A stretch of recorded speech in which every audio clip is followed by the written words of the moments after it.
Toy izao ndraiky avana ny teny zaraina zay omenantsika anio. Angatao ny tompo hanampy amin'ny fanafainganana ny fifohazam-panahy. Mila mitalao amin'Andriamanitra ianao olon'i Kristy mba hanampy izy amin'ny fiverenan'ny tokantranonao, ny tanànanao, ny firenenao aminy.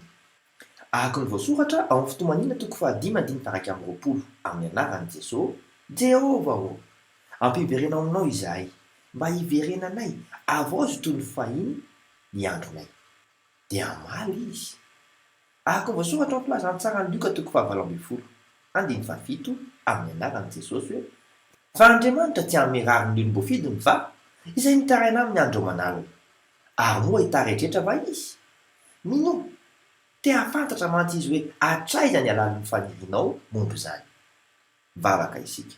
Ray ô, tsy hampidina tanana intsony izahay, fa tianay ho lasanao tanteraka ny firenenay ary misaotra anao manafaingana izany. Amin'ny anaran'i Jesosy Kristy velona avy any Nazareta. Amen. Mandra-piaona tompoko.